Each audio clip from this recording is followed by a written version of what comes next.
think next what we have to do is to make another exhaust for the VR5 just to compare them. Oh yeah, I'm convinced the VR5 Turbo is going to sound even better, but this does sound badass. And that was only revving to like 3.5, 4. And obviously we've got the turbo not connected. Yeah, the turbo's not even connected, so it's not making any turbo noises really yet. This is turbo, but it's still NA. Yeah, NA with a turbo-shaped silencer. Yeah. So. I think tomorrow I'm gonna put the charge coil on and build the boost pipes. So we're gonna have it proper and then going forward. Yeah. But we're already there. Yeah. Wiring is nearly finished. The ABS, most of the stuff works. We get the battery charge on the dash with the RPMs. Again, ABS works. It just needs resetting, so you have to move it. That's it really. Last month we had a little correction, about 3 millimeters of moving one hole on the lower front mount. Has been already corrected today, so we should have them hopefully by the end of next week. I was going to say it's usually about a week. About a week usually from the order, and then from there I only need a couple of days to weld them up, and so the engine mounts should be ready in 2 weeks time for the VR5 and VR6.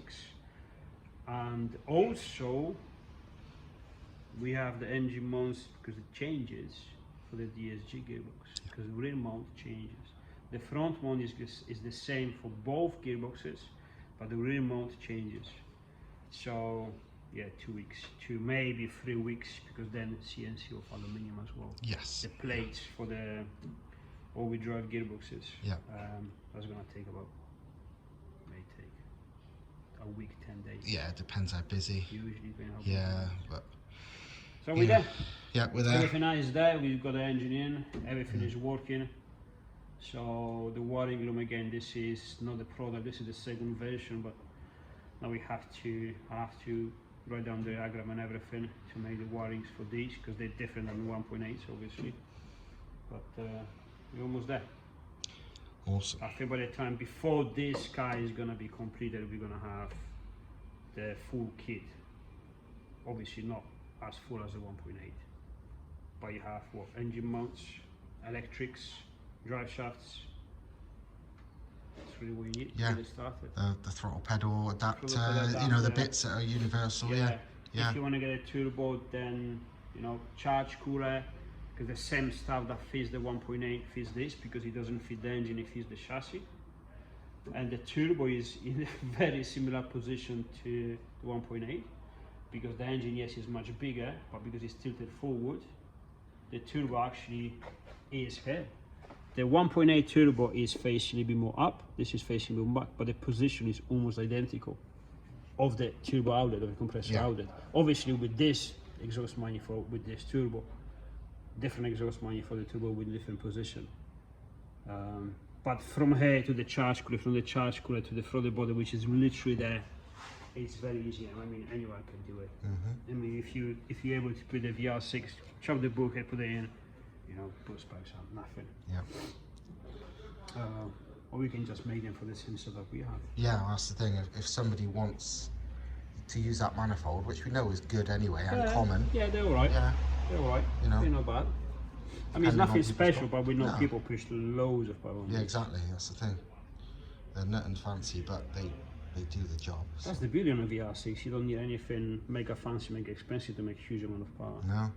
Just pretty, you know, good, strong exhaust manifold, huge turbo, plenum, and that's it. Yep. It's very simple. I like the way it sounds. I really like it. It does not sound like an MR2. No. It does not sound like not at all like an MR2. No, it's. Obviously, it looks crap because the battery is just down on top of the gear. Yeah, it's only temporary for the moment. But tomorrow it's going to be nicer. Yeah. You know, I don't think it's going to long till we have this car completed and we're ready to go. Now, obviously, you're going to make the removable bulkhead, a few bits and pieces. Yeah. Do the coolant lines, which all looks pretty worked out. The It's going to take some time, because obviously it's not just one off. Because people are already asking if we can supply something. I don't know.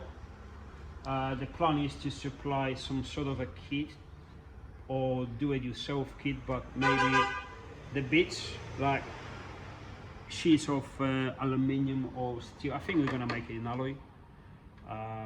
You know, to assemble. I don't know. We figure something. We'll figure something out. We figure something out to make your life easier. Either already built or ready to assemble. You build it yourself by an easy way. We'll see.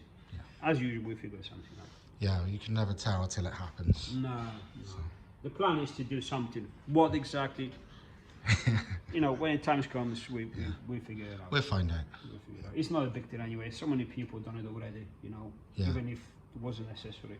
Like you say, even the guys with the K20, they do it because it makes the life easier. Well, that's the thing. A few of the K20 people, as soon as we mentioned about like maybe producing one, they're like, "Oh, I'd have one," because K20s are awkward to get to the stuff on the back because they're just more packed in. Yeah, I remember. So but they put in the alternate on the brother mission.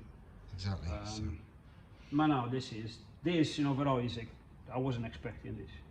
You know, we know the VR6 is a very compact engine for the 6-cylinder, 3-liter engine, but it sits in the car really, really well.